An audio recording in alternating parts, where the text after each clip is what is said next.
Hey everybody, Pete Gluszek for Bass University TV. I'm here with Cody Meyer from Major League Fishing. It's great to have you here with us Thanks today, for buddy. having me, man. Look forward to it. Man, well, you know, you're out there fishing. You've been fishing on the Bassmasters Tour. You spent a lot of time over at the FLW. Yep. And now you're over at Major League Fishing, using all your West Coast skills, putting them to work. I am. You know, it's definitely a different pace. To start off the beginning of the year, the first 3 tournaments this year, you know, this is the first year for the Bass Pro Tour, and I still had that 5 fish on my mind. You know, like our whole life we grew up, 5 biggest fish, that's what you got to catch. And I kind of struggled, to be honest. You know, I kept thinking about, hey, how do we catch the 5 biggest ones? And then after that, the second half of the season, it was great. You know, it started going back to that finesse fishing, West Coast, clear water. We had some lakes that lined up for that and really started catching them and just squeaked in and made the championship. So it was really turned out to be a good year. Man, that's great. I heard a similar story. We had Fred Brombana sitting in this seat a little while ago, and Fred said the same thing. Yeah. Really struggled early getting used to the format. Yes. And now he excelled really well at the end of the year too. You know, it's one of those things too when you hear what guys are catching. You know, I fished Major League Fishing the past 2 years in the selects, but you start off, you got this game plan. I always tell my buddies this. You have this game plan of maybe I'm going to go throw a chatterbait or a buzzbait or whatever, and you start going, and all of a sudden, in the first half hour, you don't get a bite, and you're hearing Score Tracker go off. It can mess your mind up so quick, so bad, that you just shut down your game plan. You got to just scrap everything and go. So I think after that kind of wore off in the first couple events, it was like, okay, we could do this. It's not that bad, and it turned out to be good. I would have to kick the Score Tracker into the water. Yes. I don't think I could tolerate that. Earplugs, whatever it took to get that noise out of my head. Honestly, it is terrifying at first, you know, because like you say, you're wondering, and then you're thinking, okay, who's leading the tournament? What are they catching on? Like if I heard Fred, I'm thinking frog or this or that, or you know, you think about Randall Tharp or Bobby Lane. Okay, they must be flipping.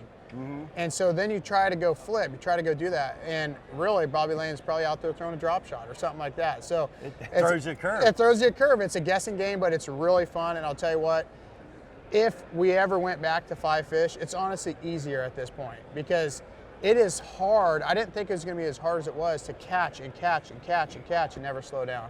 You can't stop. You know, you watch those numbers keep going. You can't stop. You watch the pressure cooker at the end where you're in the lead and you watch guys falter and the lead dwindles. The pressure's got to be intense. It's so intense. You know, Table Rock, stage 7, buddy of mine, Justin Lucas, he started off on fire. He shot up there, was in the top 3 most of the day.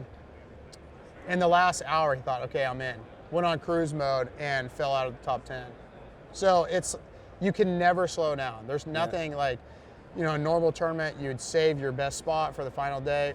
You can't do it. You got to keep going until you have such a big lead that you're for sure going to make it. Yeah, well, it's fun to watch. It is. I love watching it, and I'm glad you're here today because you come from the West Coast. You come from fishing clear water. Yeah. And a lot of our subscribers, they struggle in clear water.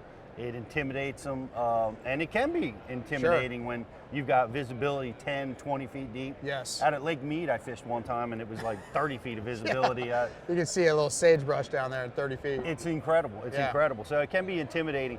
You're an expert at this, so let's talk about some keys to help guys get started fishing clear water. You know, for one, so you're exactly right. I hear it all the time. They go, you know, clear water is like just terrifying to me. I run from that. I always joke, my boat's got an auto steer on it, autopilot on it. So when I'm at a lake and I go up and I see muddy water, it automatically turns around and runs back to the clear.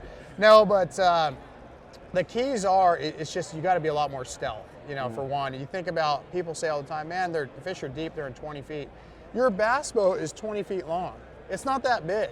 So when you think about it, I mean, it's 20 feet above them. They can see everything, they can feel the boat, they can hear it. So you got to be stealth, you know, so that's the main key.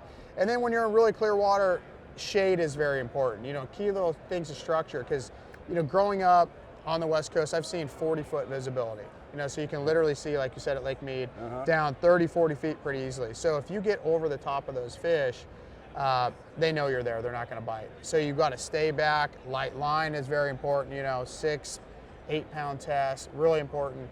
being stealth is the #1 key. So being quiet, being on that troll motor less, you know, shade, maximizing kind of. It's Mike Iaconelli. This is Bass U TV. Here's what's awesome about Bass U TV. You get the top instructors. Real tools that help you catch more fish consistently. And that's why you want to check out Bass U TV. Join the Bass U family. Welcome to Bass U TV.